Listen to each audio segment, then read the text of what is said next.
Veejay Jones. What's going on? Dude, it's like a few hours before race day, or race time, actually. 3K, yeah. We're in Stratton, and we're just going to make this a brief one, and then we're going to follow up with a full episode with Veejay after the race. But I want to know how you're feeling, what you're expecting, and what you think the result's going to be. I feel really, really good. I don't know. Things have just been working, especially the last week. Going into this year, I really wanted to do well at this race specifically. It like haunted me from last year, and I went in training, more NORAM style stuff. Wait, why did it haunt you before you moved forward? So I came in with kind of low expectations last year, but I finished second in the 3K, and I was on the same obstacle as Atkins, close to the finish, and he had a much smoother technique, and I lost it on that obstacle. I think if I was close, I had more gas in the tank to outsprint him. Okay. So I failed there, and I watched the video of it a lot this year. So is that why this year you're such an obstacle beast?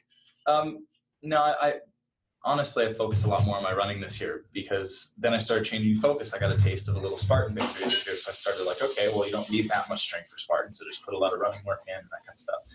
And I got kind of distracted, and then now I'm kind of wanting to come back to this, and I reminded myself like a month ago that I really wanted this race, specifically the 3K, because I know the 15K is still a little long for me. I'm still figuring that out, which I think I'm better at, but not quite there. But the 3K is where I could do it, and that's what I almost had last year. So refocused up like 3-4 weeks ago, started training, more short stuff, making sure I was ready for this.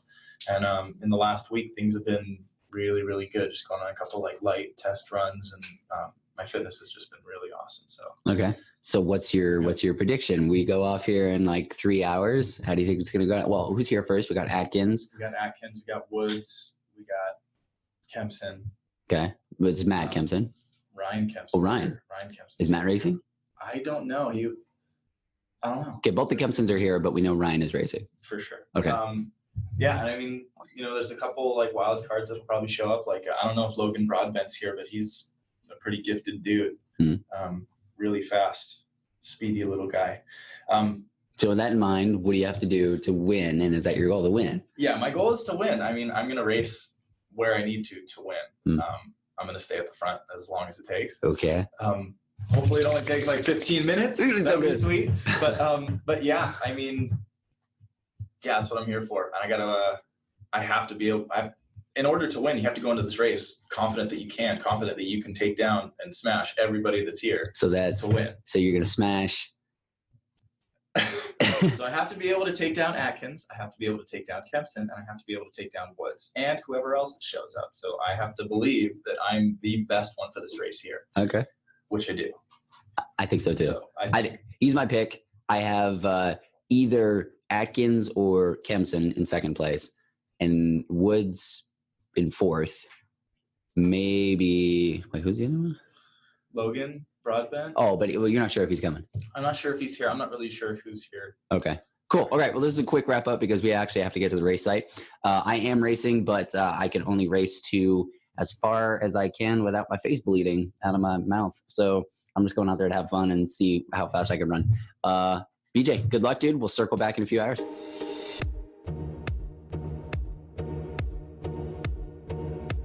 Welcome to the ObstacleDominator.com podcast featuring Beni Gifford and Brakken Crocker. Whether you want to dominate your next obstacle race or just get started in obstacle racing, you're about to discover every tactic you need to know, from gear to training to nutrition.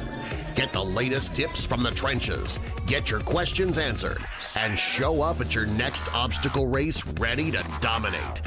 And now, here's Beni and Brakken.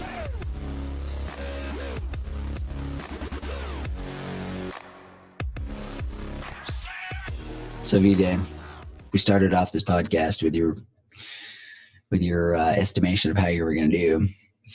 How'd it go, my friend? Oh, well, hold on. Since I know it might be too painful for you to talk about it, this is what a finisher medal looks like, guys. And unfortunately, that is all that Veejay has to show for his performance today. Is this your first time failing, without a band, getting through without a band? How long do you want this to go? I don't know. Just until I hold up the gold medal. You can't tell it's gold because our super 3 megapixel camera can't pick it up. Hold it up there. No, it's the light is like, look at that. That's pretty. You want to lick this? Looks like you could bite into it and it'd be filled with chocolate or something. I don't know why chocolate. But anyways, Veej, you did what you freaking said you were going to do, and now we want to know how you did it. I did exactly what I set out to do. I ran the course forwards and I ran the course backwards, so I knew everything that was coming. For the last week, I studied the course map, and before I went to bed, I went through the obstacles and my techniques and everything, and basically everything went exactly as I wanted it to. So off the start, we're taking off, and I just wanted to be near the front. Hold on. You got a little bit more padding to your story here. Who's next to you? Who do you know is behind you in the waves? Because with the pro wave of 3K, they seat us out in different waves a minute apart, so we're not all on each other's asses. So who's lined up next to you? Who do you know in your head is behind you? It's a time trial. So going into the race, it won't be very long for you guys, but this morning, hours ago, we talked about who we thought was going to be there. So I thought Logan was going to be there, Ryan Kempson. And Broadbent was there. He was just filming. So running around with the camera. Apparently Ryan Kempson and Logan Broadbent were not racing today. They're racing 15K tomorrow. Wait. Ryan was in there. But he just jogged it. He just wanted to play on the He obstacles. didn't go ham for it. Yeah, okay. He was just chilling. I was running so fast because he was behind me. I was like, Ryan's behind me. So yeah, those guys weren't there. But then, you always had the Canadians like Jesse Bruce, Samuel Herbert. So there were a lot of names you didn't name this morning. I know. Ken was there. People I just forgot about. People that Bruce, I had no idea. There was a lot of fast guys. So we took off at the start, and the whole 8 people wave was in a pack. Who was the big buff dude who sprinted from the beginning? Atkins? No. There was a guy in front. Oh, that was the second wave. That was my wave. Never mind. Keep going. He ended up getting 6th. So first wave, Atkins all the way on the inside. I was right there. Next to me was Jesse Bruce, and then we had Samuel Herbert, and then we had Woods got pushed to the back into the second wave behind somebody that I didn't know. And then there was Aaron Newell he went in front of you. He was in the first wave. Yep. And that's how it was. So who was the tall, I know this guy, he's French or Canadian, sorry. The tall French Canadian guy. I don't know. I'm not educated enough. If you know who you are, I'm sorry. We've met each other 1,000 times and you're cool. Subscribe and comment below. Yeah, as we forget you, please subscribe and continue listening. There we go. So yeah, basically we took off super fast, little flat spot, and then we went right into a climb. So just basically you don't want to get bottlenecked anywhere. You don't want to get cut off in a corner, so you take off fast. And I knew Atkins was probably going to lead the climb because he's a climber. That's what he does. So we were there. I was just sitting right behind him, staying there. I did not want to push myself past where I wanted to be because something about obstacles where my hands are extended over my head makes me want to dry heave sometimes if I'm at too high of a heart rate. So I was chilling, staying good. And things were going great. And then Ken Crigliano comes flying past both of us up on this climb. And I was like, wow, so he's gunning for it today. So that actually had me intimidated for a second that he went flying past us. And because, he beat me this year. Yeah. So I knew he was dangerous. In what race? Savage race. Okay. Yeah, the one that gives out the battle axe. Yeah. I didn't Ken's fast. Ken Crigliano. People forget about him, but he's fast. Yeah, he sticks to Savage, but he's really, really good at it, technical obstacle-wise, so he was prepared. But, so we're going up the first climb. Then we cut down to come back around, but we gapped Ken a little bit on the descent, and basically it just became Atkins and I. For that was the only guy I saw pretty much the rest of the race.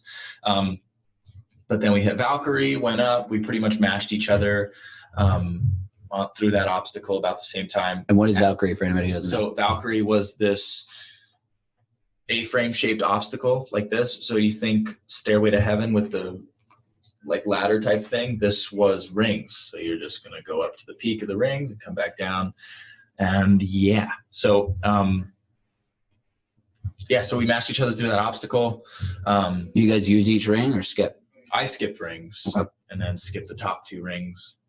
Atkins, I think, went to most of the rings, but he He's went just going down from the fast. top to the second, and 4 rings away from the bell, smacks the bell. Wow. Full extension. Boom. Holy and gets cow. off the obstacle, body checks a camera guy out of his way. Have video evidence. That's that awesome. was awesome. And then we both took off up the mountain and run a little more, hit the sandbag carry.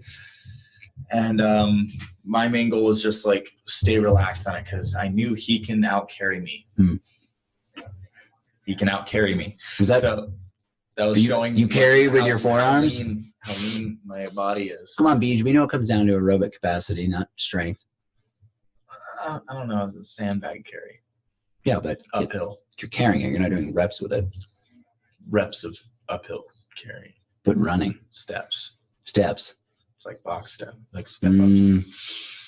Okay, it wasn't that steep, but it was okay. Anyways, so he can out carry me, which is a fact. But yeah, I mean, I just stayed. Did he behind beat him, you to stayed the relaxed. crawl part? Yes, and Okay. and then he was taking his time on part of it, and I went to the other side, and I caught up to him, and then he realized whatever technique he was using wasn't right because he was rolling it like a barrel. So and that was on the very slow. carry, there's a barbed wire crawl, and you have to roll your 50-pound sandbag through it, or drag, or what were you doing with it? I was dragging it. I just put my hand in one of the loops, and as I was crawling, I would like punch my Okay. arm forward and drag the bag up. What'd you find better? What Atkins was doing, or you? No, me. I gained on him, and he changed to my technique. And Oh, okay. Then he So don't roll he a got up sandwich step with your Yeah. bag. Exactly. So Okay. he got a couple steps ahead of me there, but we were basically neck and neck at that point. Okay. Ran down the hill with the bag and still close.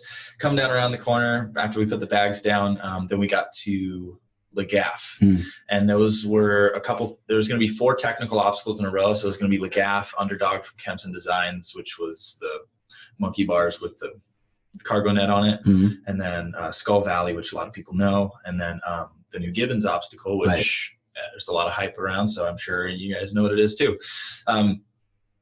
And that was pretty much where the race I planned to start for me. I wanted to hit those obstacles hard, and then once we left there were going to be less obstacles that you had to be conservative going into, because if you're running super, super hard, a technical obstacle is hard to do, at least for me. So what I wanted to do was get there comfortably, and then after that start really pushing the pace, and because I knew I could make it through everything else running hard. So did it catch you off guard that they told you couldn't step on the wood for Lagaff? Because I never knew that. Or did you just jump right on the saw pole? it on somebody earlier. I saw someone else do it earlier in the day and step on it, and they told him not to, so I already knew that in my mind. Okay, nice.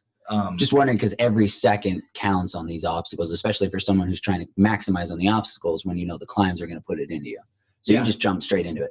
I stepped onto that little platform that was on the actual pole, the little base. Oh, okay. of the Okay, pole. gotcha. So I just stepped right onto that, moved through it, and then I left that like 2 or 3 seconds ahead of Atkins, and he started like a second ahead of me. Okay. And then I made up a ton of time on the Kempson obstacle. I think he touched it a couple too many times, and I only touched it 3 times. There's a cool video of this if anybody wants to see. Obstacle Adventures, right? Is that the name I of that? actually posted a video of me doing it on my Instagram. Boom. There you go. Just- Sorry. That was an attempted call out to There's whoever. like 10 videos if you want to see some obstacle techniques. It's pretty sweet. Give them a swipe. Yeah. Slap a like, comment, follow. Yeah, there's time to pitch yourself at the end of the show, BJ. No, I'm just kidding. Right. So you come out of that a little bit quicker. You're heading into Skull Valley. Yeah, going to Skull Valley. Skull Valley is basically, if you try to rush it, you're going to gain like a second. It's pretty much a 1 speed kind of obstacle. I think you can make up time, but it takes a lot of effort. So You can touch only 2 skulls on the first part, and you can lachey pretty far on the beams.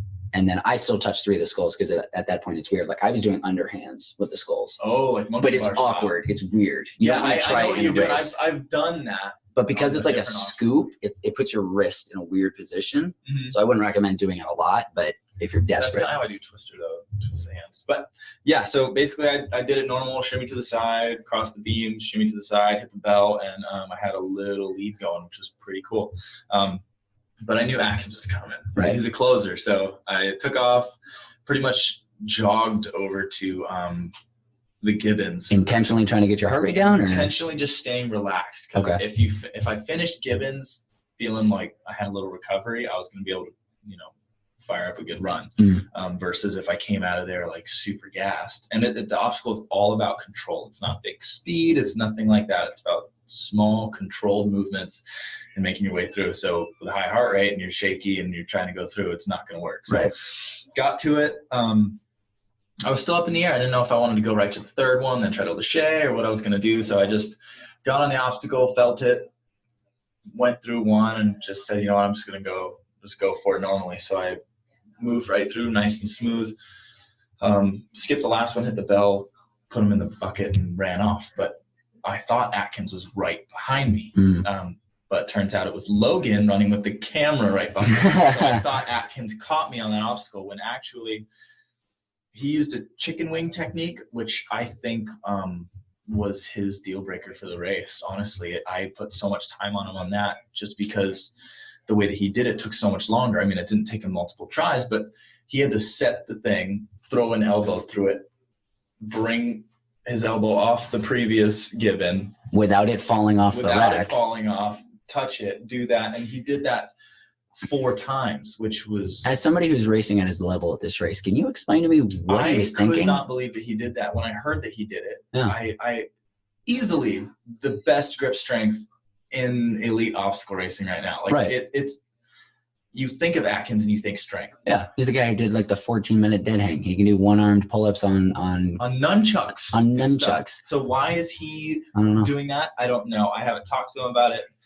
I didn't want to ask him right after. I did ask him, and I think either he didn't understand my question or I didn't understand his answer, because what he briefly said was that the reason that even entered his mind in the first place was that if you miss one of them as you're trying to plant the peg in, the amount of time you have to wait because the thing is spinning now and how much you potentially can lose on time there is a big deal. But I was like, I don't understand why chicken winging. Maybe you have more control to like be stable. Yeah, exactly. So you can put it in slower. But at the same time, spending all that time. If I missed one of the gibbons, I'm going so lightly already just by just going controlled. That you're not like whacking it and spinning it. I'm not trying to punch it in there. It's a very soft touch. So even if I missed it, which I practiced doing that, there was that little gibbon set up at the Force 5 tent. And I tried it out. I mean, I hit it and missed it. And then I went back and I set it right back in there because it was spinning real slowly, just kind of swinging. And you can control that. I mean, you can even just touch one side into one of the corners and it'll stop it from spinning, and then you can set the other side in. So I think that was a really bad strategy for him, and that gave me a lot of cushion. But the thing is, at the same time, I thought he was right behind me because I heard Logan. So I was booking it. I wanted to make sure I stayed. And that was a climb right there too. Yeah. So I was climbing, and then we went through the barbed wire crawl. We took off, and there was a decent little running section, but we ran right into Stairway to Heaven, which I impressed myself on. I didn't have to double hand any point of that. I almost sprinted up it. It felt so good. I felt like I was on Ninja Warrior. Dude, it makes you feel like just a man going through there. Like climbing a ladder with no hands. It was awesome. So flew through that, and saw my dad there, and he ran the rest of the race in with me, pretty much like obstacle to obstacle. He was all of them. So then we hit the balance beams, but it was at the Stairway to Heaven that I realized what a gap I had, because I finished the obstacle. So it was like this turn. You go into the obstacle and you turn back around and loop down. And I was turning around off the obstacle coming down as Atkins turned the corner to go towards the obstacle. Oh, man. I realized, like, oh my God. Yeah, 3K? I had a cushion, and I was going to be able to, like, I mean, as long as I attack the rest of this race, don't let up and be good. Like, I wanted to build up as much of a safety cushion as I could in case I had a mistake, because there was still that low thing, which we'll get to. But anyways, went through the balance beams. Everything was good. Then I hit the little foot thing, which was pretty fun, actually. For tall people, that's pretty easy. Yeah, and it was fun. I barely needed my feet on the thing, but had a good video on that I posted on my Instagram. And then we got the awkward upside down caterpillar thing. Yes, the Force 5 over under. That was weird. It took me a long time. I mean, I didn't try to rush it by any means. I wanted to make sure it was very smooth, no rushed movements, just so I didn't have to do it a second time, because that was going to be the worst. So made it through relatively smooth. But as I was backing off the obstacle, I look up and Atkins is right there, like 15 feet in front of me. And that was like, oh my gosh. And someone got a video of me stepping off of it, turning and like sprinting because I was sketched out. I was like, oh my gosh, it's close. So took off from there, and there was like a Swiss cheese type of obstacle. I'm so glad somebody else thinks that. I always call it the cheese slice obstacle. Tricky Swiss. Oh, all right. It's not just me. All right. I thought it was. Never mind. All right. Yeah. So Tricky Swiss was just basically, everyone's seen a Savage Race, and even at like ninja gyms and stuff, they're popping up these plastic boards with holes cut in them so you can traverse sideways across them. It was all that with some wooden rings in the middle. Pretty gravy for most people. And then after that, we ran a big loop into the village, which was really cool, kind of Tahoe-esque. Yeah. You get to run through the village to the finish. And then there was a big urban sky, which based on last year, I thought it was going to be 3 sections, but they made the whole thing 1 section. Which I think is so much better. It was really, really fun. Yeah. I mean, I didn't make it look very cool because I was straight arming everything and just kind of swinging, taking my time. But once I got there, I knew that it was kind of locked. It's over. I Yeah. had it, you know. What a cool feeling. Just don't fall off of this. Right. Which is all full hand grips, like no real challenging thing on there. So. Right. And that was it. Turned the corner, hopped the wall, and top the wall. Jam. It's like a 13, 14-foot wall or something. It's the wall that's at the end of every Spartan race. Yeah. Yeah. That's freaking sweet, dude. So you set out, this entire year was focused on this race. At first it was like this, at the beginning of the year, I was like, okay, NORAM OCR, that's my A race. I'm going to put everything, work hard towards that. And then anything else I race along the way is just like a speed bump in the road towards that. But as I raced, and I was winning earlier in the year a lot, and I kind of wanted to pursue Spartan more because I won Alabama, and that was huge. You know, I was so stoked for that. So I won Alabama, and then, you know, I started putting some more work in towards a Spartan style of racing, less technical obstacles, stuff like that. I mean, you don't really have to strength train very much at all for Spartan, except like do a couple deadlifts here and there and do some pull-ups. Yeah. We were talking earlier, you weigh 170, right? And you came down a little bit in weight because you were like, I don't really need this. Yeah, I was down at 160 about at one point in the year. Do you think you're going to go back to that? No. I mean, I don't feel any heavier. And I'm not doing a ton of strength training. I mean, I'm not like bench pressing or anything like that. I pretty much train specifically for OCR. So whatever I've been doing has been working. So I'm just going to stay with that. And anytime I struggle with anything, if I feel like there's something I need to work on, I'll kind of address that. And, I mean, all my strength training workouts are like 20-minute AMRAPs because I really believe in all of my strength training being in a very high intense fashion, because anytime I have to use my strength, so you get to a tire flip in a race, which is probably where you have to use most of your brute strength in Spartan races,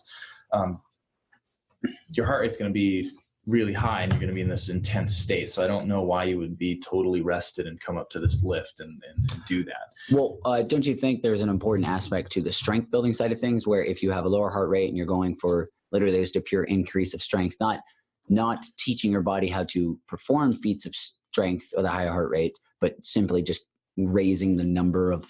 I would say if at a lower level, if you're trying just to build strength enough to do something, say for people that aren't completing all obstacles or having issues there, if you want to build strength, then yes, you do need to hit stuff specifically like that. But I already have enough strength to do that. So I like doing all of my strength training in a very high intensity fashion. I find I do build some strength, but more, and so I build like that strength endurance and so this isn't so much this is I'm just trying to get clear on this for listeners. You're at a place where you need to maintain your strength. You're not trying to necessarily build. You're trying to get more comfortable performing those feats in the correct sport specific atmosphere. So he's not saying he doesn't ever build strength. It's, I have built that strength and now I'm just maintaining and getting better at performing those feats of strength, right? Yeah, pretty much. I mean, now I will bump up weights and stuff, but I don't try to build a lot of strength really quickly. If I'm adjusting something, it's usually over a pretty long period of time. And most of my strength building is in the off season. So I do a lot of lower intensity lifting in the off season when it's just like go on aerobic runs, it's nice, slow, relaxed pace stuff, and then do some strength training is pretty chill. Like I was pretty strong going into this year, like weightlifting wise. I actually started picking up a barbell every once in a while. What's your deadlift? Well, I did it in my garage, and I got up to 315. All right, nice. I was pretty stoked. That was like all the weight we had in the garage. I was like stacking it on. I was like putting 2.5s on. I got it up to 315. Nice, man.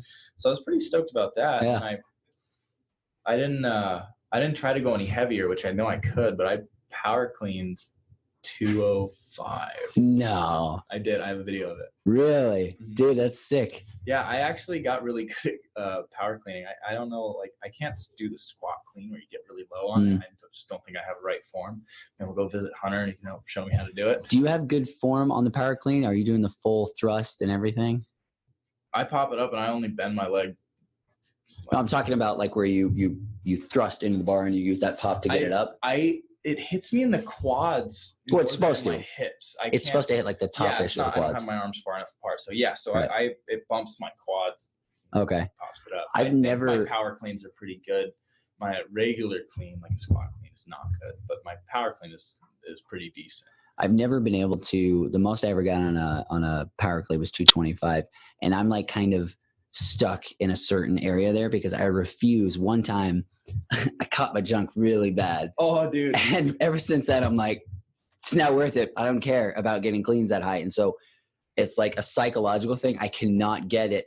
I can't convince myself to like actually fuck the bar like you're supposed to get it up. And so it literally just turns into like this extremely powerful deadlift where I just like yank it up and try and dip under the bar rather than I started doing it. that for a little while. I realized I got to like wear compression while I'm doing it because I started like hitting my bare legs and like scraping my legs and stuff. But even if you take care of the junk, then you got the shin thing, and I would literally rather get racked than hitting the shin.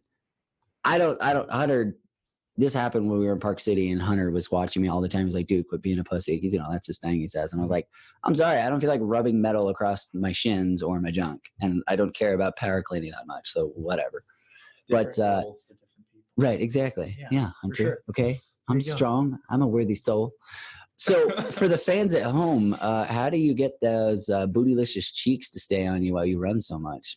Because you got a huge butt, dude. That's where it came from, honestly. Running hills a lot. Oh, hills. Okay. A lot of hill running built that. But then I started doing a lot of deadlifts because I remember basically my first year on the pro team was 2017. Okay. And that was the year that they introduced the tire. And I went to the SoCal race, and the tire was on this flat fire road, and you couldn't get your fingers under any of them. And a lot of people failed. Like gravel? No, it was hard packed dirt. Oh, so people couldn't get their fingers under them. But I don't put my fingers under the tire. I just pinch gripped at treads most of the time.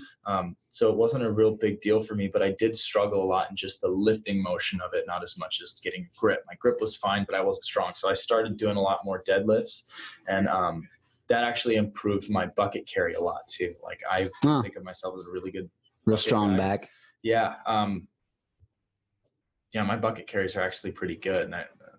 And since we were the bucket boys in the Tahoe team race last year, I've kind of hung on to that. And like my sandbags are actually not very good. Something about loading my back versus loading the front. It's like, I hate back squatting, but front squats I'm not too bad with. Yeah. I don't know if it's a bad thing, but I never back squat. I only front squat. And I don't even do it that much anymore. Yeah. I front squat like occasionally. And usually it's not like, there was this day where we were doing like really heavy.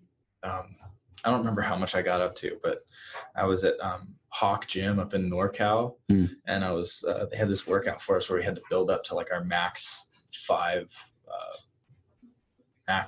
rep. Is that what you call it?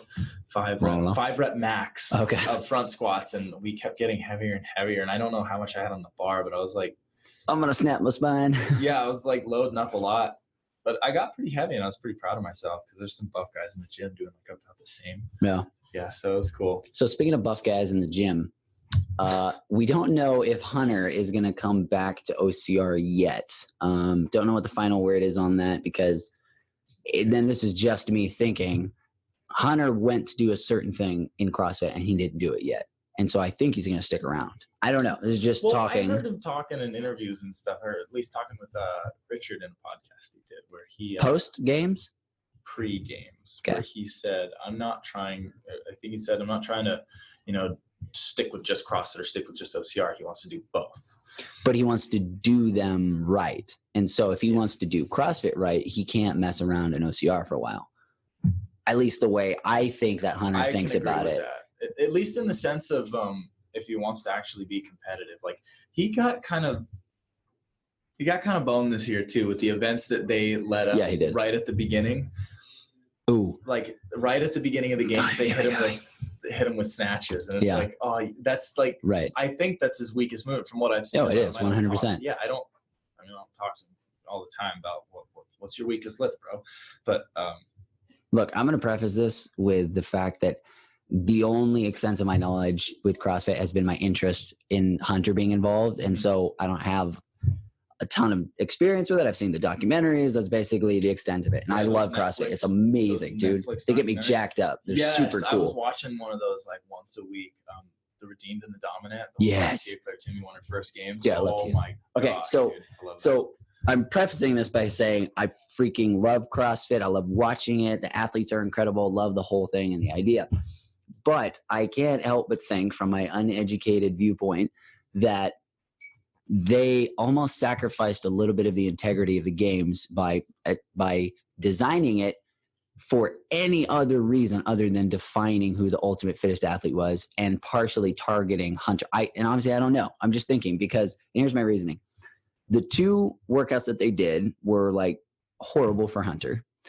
Legless rope climbs, tons of overhead presses, snatches, just not good for Hunter. He did well in the legless rope climbs were okay. I mean, it wasn't awful. No, he was terrible on them. Really good. Oh, he was off camera. Right. But, well, he didn't make the time cap on either of them. No, he made it through the first cut of the first round. That's true, but he didn't finish. But he didn't even finish. But here's the thing: is the people who didn't finish it were some of the previous best CrossFit games. None of the daughters even finished in the first event in that time cap, and so the main daughters like Annie, Sigmund's daughter, Sarah, and Katrin. Yeah. And to me, I was like, that is a sign that this is not it's impossible to say typical CrossFit workout. But to me, it was like, maybe I was a little hyper focused on trying to find hints that they were just trying to target Hunter. But then they follow up the very first workout that they do after Hunter's gone is a freaking 6K run. Come on. And then I get it because like maybe they were saying we only wanted people who deserve to be here to do that. Did you see I heard there was a press conference afterwards where they had Castro, some big names, Dave Castro and Hunter on stage. Oh, really? And they had something and they asked him like, why did you choose this format? And he's like, I wanted the right people to make it through. He looked over at Hunter and said, not him, but the right people to make it through. Oh, okay. Well, so that's pretty straight up. Like, well, okay. Well, since they're being that forward about it, maybe I don't think it's about integrity. It's again, people. I'm just speaking my mind here. I'm not like this is what happened. The games are they definitely changed a lot, and I think a lot of people weren't very happy with it because it's how much elimination went into it, and then how many people made it there. There were so many people that shouldn't have been there in the first place too. Now I understand bringing the other athletes in and like in the wild card spot, like just to see how other athletes stack up from other sports and stuff. I think I don't know who a lot of the wild cards were. I know that what's his name? Ben Smith. He got one, which is crazy that he had to be a wild card in the first place. Exactly. So, and he did really well. But I don't know who else got him. And people from other sports, the way they defined they wanted the wild card to be. Yeah. So I don't, and Hunter was probably one of the only people that could have even fit into that category. Yeah. And a lot of people that were there at the games, I think were less deserving to be at the games than even Hunter was. Hunter was. You mean the first few rounds and stuff based off of their athletic accolades? And I understand, like you want to get other countries involved and stuff, right? And same as the Olympics, like some of the 10th best people in the United States. They don't get to go to the Olympics, but they're fitter than half the people that make it to the Olympics. Right. You got to represent all the other countries. So yeah.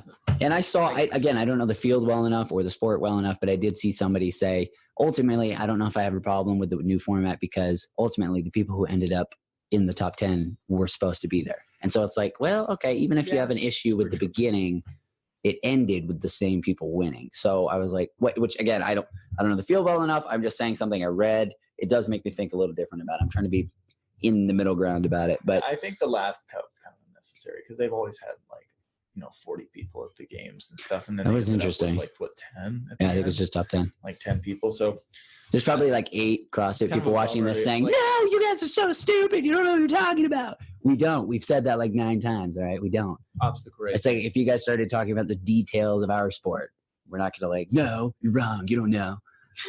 But back to the sport. What, since this started out initially as your kind of focus, and then you started being more interested in Spartan as you were going, you're not racing the 15K tomorrow. No. So that means you've got something in mind of what you want to start getting back into training for. So what are you doing moving forward? So right now, basically, I just want to recover really quickly from this weekend and pick up where I left off a week ago, which was putting a lot of volume in and working kind of towards that beast distance, which something I realize I'm not going to be good at for a few years. I'm not going to be at the level of, Atkins or Killian or Woods, just because they have years of endurance background that their body's been adapting to, and they can just handle putting out that much effort for that long of a time.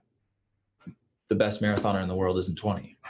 And I accept that. And I've come to terms with it. It was hard because, I want to go out and train super hard and try to win, world championships, which world championships is a long race, but I'm not going to be there for quite a while, just because they don't have a sprint world championship. They don't value sprints. So it's only for the long distance guys that get to be Spartan world champion. So eventually I feel like I can get there, but I'm not there yet. So I have to play to where my strengths are. And part of me wants to say, you know what, I'm going to go short course. I'm going to go Leon style, and I'm going to focus only on the 3K, but I'm in the US and I want to do stuff that's here, and I really love Spartan race. I like the style of racing, and it works well for me. So if there was a beast that I could do well at the championship level, it would be West Virginia. Lots of open running, lots of potential for me to use my strengths, and it's not as long of a race as some of the other ones. It's not as mountainous, so it doesn't take as much time. I'm pretty much limited to time. You get me past the hour-and-a-half mark and I start falling to pieces, or even near there. So what I'm trying to do is I'm trying to get it to where I can get to that 2-hour racing mark and I can survive. Still be pushing good. Yes. So even Tahoe is past that mark. And it's very mountainous, and I'm still finding my mountain legs and everything. So it'll get there, but I'm taking my time. So I have quite a few more questions, but I forgot to even say, obviously Brakken's not here, but we're tired, we're exhausted, and this is going to be a shorter one than usual, but I want to wrap it up. I have so many questions, but let's wrap it up with a rapid fire. And I'm rapid fire coming up with these, so it probably won't be that rapid fire. Where do you think Spartan Worlds will go to next? I have heard from... No. Where do you think? Where do you want it to go, I should say? Well, I would like to see it move. I mean, Tahoe is a great venue, and it's great to have something that you have to train for. But it's been in the U.S. It's never left. So I think it's time that it left. Maybe just go next door, go to Canada, or go to Mexico or something. Okay. Somewhere else, but I'm betting they're going to be like, oh, you want us to move it? Well, guess what? We're going to Bulgaria, Zimbabwe, just some random place. Fly out here. They're too smart business-wise to do that. Yeah, but I think they're going to move it. I'm betting on another country. It's definitely not going to be in the U.S., and I would say it's probably going to go across the pond. Okay. You think they are set up camp right next to OCR World Championships, just be on the other side of London? That'd be funny. That would be so Spartan. Make it the same weekend. Oh, man. Silly. That'd be such a dick move. That would suck, because I bet some of the people on their pro roster would choose one over the other. Oh, and almost all the internationals would choose OCR World Championships. Oh, yeah. It's like... because it fits them better anyways. Absolutely. No offense. We love you, Spartan. I just don't think that would be a battle. They're not... I don't think they're dicks. They're not going to do that. Anyways, okay, so you're saying somewhere over the pond, but where did you hear? I haven't heard a location because they're all hush-hush about everything. Okay. But just heard I know somewhere. that it's not going to be in the U.S. It's definitely going to be somewhere else. maybe Europe. I can't see it going to Asia anytime soon. You know what I mean, they're expanding over there, but I don't think it's going to happen just yet. Right. You know what the worst thing would be is if, not worst, just funny, is if Spartan and OCR Worlds just went, they come over to Tahoe, and then Spartan goes over to London, and OCR World Championships just take over Tahoe. Talking to each other a little bit. There's probably some. I don't know. Spartan likes to keep their, well, Joe does. I don't know about Spartan. Anyways. Okay. Next one. Favorite food. Oh, that's a hard one. Okay. Top 2. Favorite food. We've got some suggestions from the audience. I didn't hear it, but what was it? What's his favorite food? He really likes overnight oats. Overnight oats? well, that's like a good breakfast food. That's like a pre-race fuel. But I'm talking about you're going to die. You can eat overnight oats right before you die. Probably not. No, I mean, I'm a pretty simple guy. I like a good gourmet pizza. I'm sorry, you just said I'm a simple guy, and then you put the word gourmet in front of what you want. Well, I mean, it's so readily available now. Okay, it's pizza. Gourmet pizza. Pizza. Okay, like from Costco, like you pop it in the oven, or no, like a Blaze pizza. I don't know, Blaze. Is that an LA thing? Yeah, it's like a design your own pizza, but they make it all right in front of you. Okay, like Pie 5 or yeah, something. You're like, sure, I don't know what that is. Okay, it's probably from different places. It's a Texas version of it. But yeah, something like that. Favorite drink.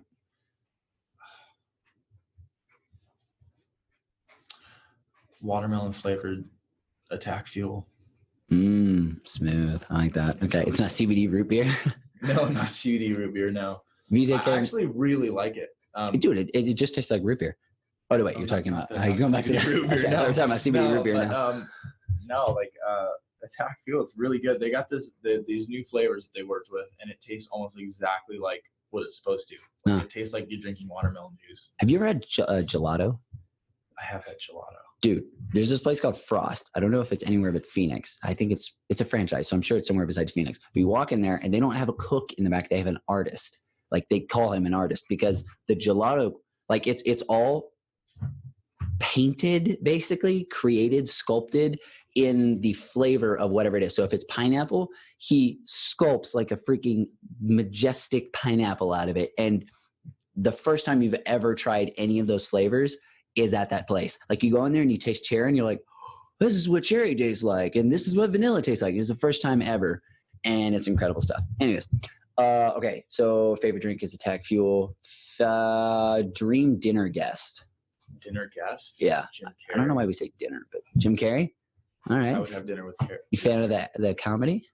Yeah, but I think he's a pretty wise dude. I've seen him like give some speeches and stuff, and he sounds very spiritual and out of this world. So no, I'd like to just talk to him. Do you know who Russell Brand is? I do know who Russell Brand is. Do you like him? Is that your guy? Yeah, that's my guy. I'd say yes to Russell Brand. I could see you and Russell Brand hanging out. Have you seen? So everyone knows he's a crazy psycho rock star, insane person. But have you listened to his podcast? I've not listened to his podcast. He's the same as Jim Carrey in that, he is the epitome of insanity and comedy and just all kinds of craziness.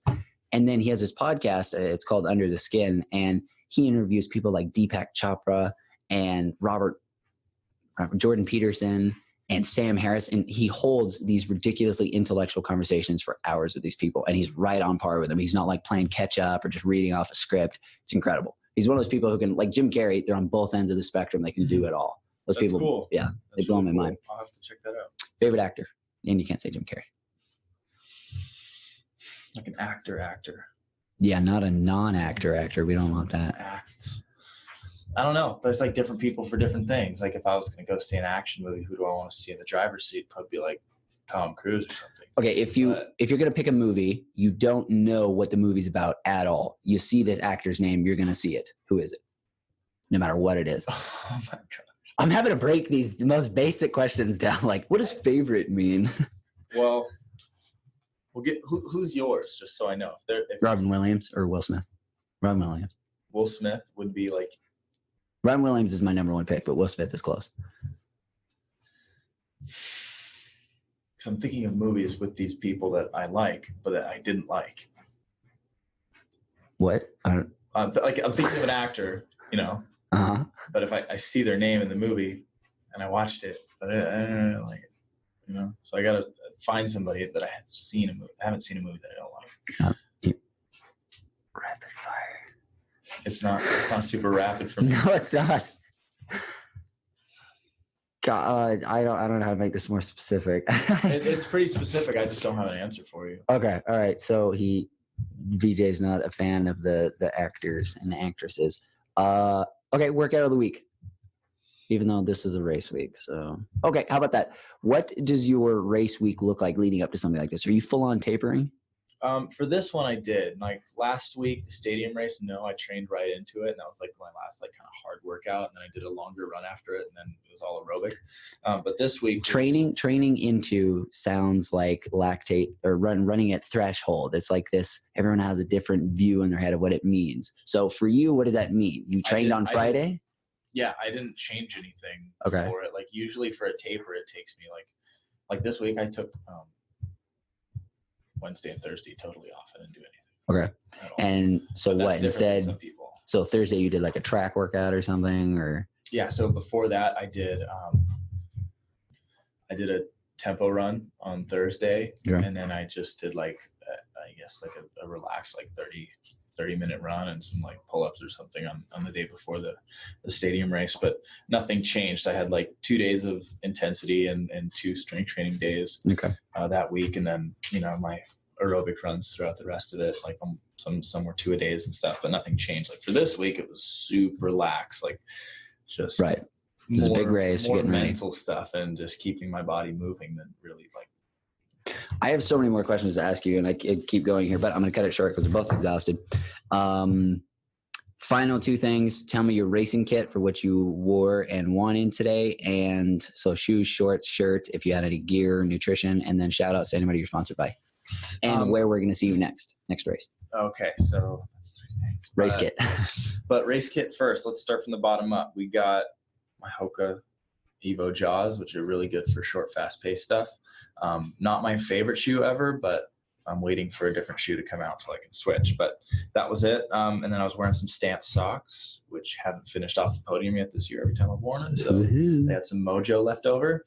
And then moving up, I had my Enterskin shorts, which were awesome. Not a lot of people like them, but I really like them. They're a higher level of compression than other shorts. And they hooked me up with a bunch of stuff, and I'm really appreciative and I like it.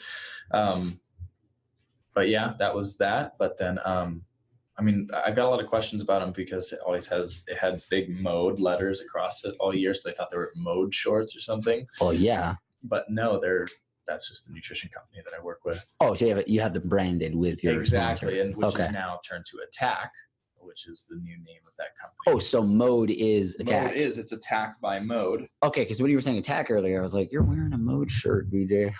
Yeah, so they changed their name. It's fully rebranded the company now, but it's Attack by Mode. So it's no longer myfitmode.com? No, it's attackfuel.com. Okay, cool. It says it on my shorts. If you look at any pictures from the race, you'll see that. Okay. But yeah, and that was it. And then I had my Garmin watch on, my Phoenix. Which Garmin? The Garmin Phoenix 5X Plus. Okay. With the sapphire screen. Oh, fancy. Yeah. So I had that, and then the highest thing up I was wearing was my heart rate strap from Skorge Inc. On his bicep. They don't sponsor me, but they should. That's right. Yeah, they actually make like a bunch of stuff like phone cases and things like lifestyle products, but then they came out with a couple fitness things, and they came out with this heart rate strap, which is waterproof, and you can run it straight for 24 hours and it doesn't die. Does it have the stamp of Diaz approval? I don't know. Is it made by Mio? Because if not, no. He's not with them anymore. So Mio? Oh, so now they suck, or Mayo, or yeah, whatever. so he doesn't work with them anymore, but he's really a big fan of the chest strap mainly, just because electrodes versus optical. But I wore a chest strap with a different watch, and then wore my heart rate strap on my arm, my optical strap on my right, and they were exactly the same. Close. They were within 1 beat of almost all the time. So I was sold, and I like not having something on my chest, like any bucket carrier or anything. And it's it's obnoxious. And I've popped my heart rate monitor off my chest with a bucket carrier before and had to go pick it up. So that sucks. But, now no issues, and people, they noticed that. They're like, "Are you the guy with the strap on your arm?" Like, yeah, that was me.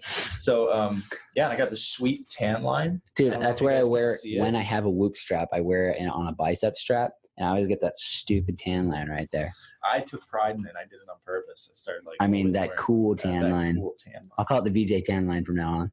Heck yeah. So that was all I had. I was pretty bare bones today. No cool shirt or anything until afterwards. And then next race we're seeing you at? Next race would be NORAM Spartan Championships in West Virginia. Well, it's in like 2 weeks or something, right? Yeah, it's pretty close. I mean, I just want to get like this next week to be a good training week, and then the week after that would be another kind of taper. But you gonna win that one? I mean, if there's a beast that I could win, it would be that. Mm-hmm. But I'm definitely unproven in that distance, so I'm going in like I want to see what I can do. But I'm basically gonna run at the front till I can. Okay. And see how that lands me, because there's going to be little rolling hills in between, which, I'll probably just take my time on. But whenever we hit open running, I'm going to hammer it up. Yeah, just because I can. Yeah. Like if there's anything I can outpace, like Killian on or Kempson, it would be on the flat open running. So I'm going to use my strength when I can. Are all those guys going to be there? Yeah, the only guys that aren't going to be there are like, I heard Johnny wasn't going to be there. Oh, okay. Which I'd like to see how he's running flats right now. Yeah. Because I've heard he's nothing special on flats. Yeah, but he's even good. He's amazing in Seattle, I mean, he caught up with Kent and I by after we did our 30 burpees at the Z wall. But then we ran with him for a while. He was moving pretty good. But then we left him eventually. But then he completely crushed us in Utah. Yeah. Like I couldn't touch him. I was running. I'm like, dude, I'm doing pretty good. I'm in the top 5 up the climb. And then he came flying by me. Yeah. Like his steps. It wasn't like a faster cadence. Like he was running up the hill. His steps were twice as long as mine. Holy crap. Bounding up the hill. I couldn't understand it. I don't even know how to run like that. Yeah. So. Well, take some solace in knowing that he just beat Joe Gray's record on the bar camp descent, which is unfreaking real. And that was after he beat Killian on the ascent. So he's got climbing legs and descending legs. He's a monster. Yeah. So I aspire to reach that one day, but right now my happy place is the flats, and that's all I got. But you're getting out of your comfort zone, man. You're throwing your hat in at the NORAM Spartan, and that's good. I think a lot of people want to see that. And you've solidly put your stamp down if you didn't already have it on the short course. So it's cool to see you immediately being like, all right, I got this. This is my new wheelhouse, and I'm gonna expand that wheelhouse and throw my name in. So that's awesome. Thank you. Yeah. All right. Well, this has been Stroking VJ's Ego with Beni Gifford. Sorry, Brakken's not here. No, he does like no ego. He does a really good job of that. Don't you hate it when people message you and they're like, stay humble, bro? I'm like, I just won, okay? Leave me alone for at least a day before you tell me to come down. It's like, come on. I mean, I actually was like, oh man, like I don't have a title in OCR. I want to have my first title and stuff. And I thought it was going to feel different. I don't feel any different right now than I did when I woke up this morning titleless. Now I'm North American OCR champion. Well, dude, it's going to start happening over the next few months when people start interviewing you, when they start being your face on like the credentials for the OCR World Championships, little athlete credentials, when they start putting your name. It's the little tiny things, I think, as you go that make you start being like, yeah, that's me. That's right. Yeah. We'll see. We'll see if it happens. But yeah, I mean, I don't feel any different, and I don't think anything in my attitude about racing or anything's going to change from. Guys, as soon as we shut this camera off, he won't stop talking about his win. It's so annoying. Just kidding. All right, dude. Thanks for coming on. Sorry, people, Brakken couldn't come on. Okay, sorry. If people want to follow you, on Instagram or Facebook, where can they find you? Pretty simple. Veejay_Jones. You just search my name. You're gonna find it, or you might find my old Instagram account, which is Apple Python. It's not very active anymore. What? So you're not gonna like it. Wait. What's Apple? Oh, that's right. Your dad. Yeah, you remember that? Right. Yeah. So my dad came out with Bananaconda, the YouTube channel. It's famous. You should check it out. But then I stole his Apple Python and made it my Instagram name. That was cool for a little while, and then I decided to make my racing Instagram, and that blew up past my regular Instagram. And I was like, all right, well, I'll just use that. Cool. So listen to us however you want. If you're listening to us right now, people have had us put all the videos, like we've started recording video. So if you guys want to watch us on YouTube, go to Obstacle Dominator. Just search us on there, Obstacle Dominator podcast. And it's us talking with a fantastically ridiculously HD camera that Veejay is blown away at the quality.